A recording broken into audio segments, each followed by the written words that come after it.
On today's vlog. Ayan, harats tayo guys. And check what camera gears that we can take here in Harats. So, let's go.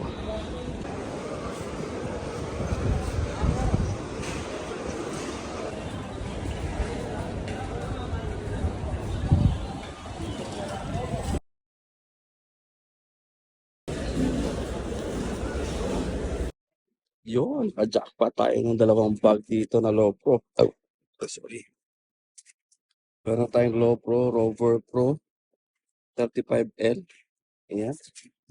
So, bago siya. Kaso, parang na-stuck na matagal. Medyo madumi. Medyo madumi talaga. Tapos, the other one, flip side Sport 20L AW. Yan, I remember we have this bag before. So, ayan. So, for 10 KD, meron ka ng dalawang bag na low pro. Classic.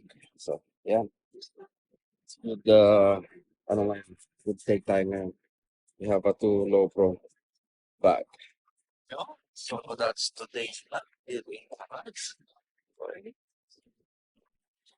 So, what we took today, 2 low pro bag, 5 KD.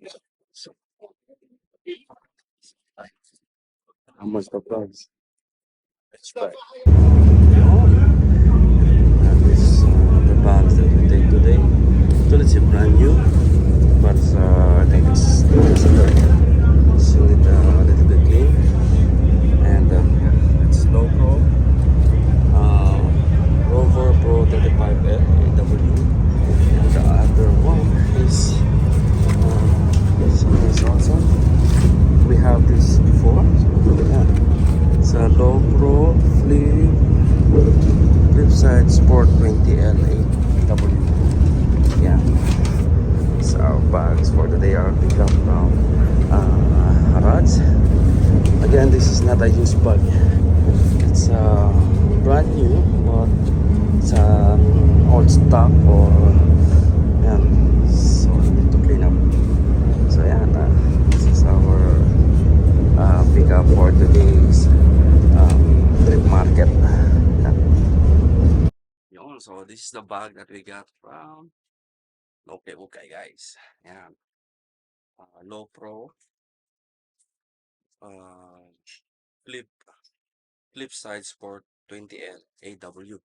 It's old model bag from low pro, but it's totally new.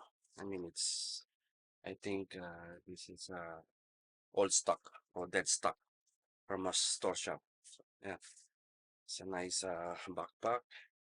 And the other one we have here, the low pro Rover Pro 35L AW. Yeah, it's also a good stock, a dead stock. At you can see there's more. And may mga ano pa dyan, no? Tali. Yes. So this is a bags that we got from the Harrods. Low pro. Diba? So, this is good for travel bag. Yeah, this is a travel bag. Of course, we have some item that you can put in the top. And it's not look like a camera bag. And guys, yeah, for the next week we will try again to go to Friday market, and well, let's see what camera bags or camera accessories that we can, camera gears can purchase there. So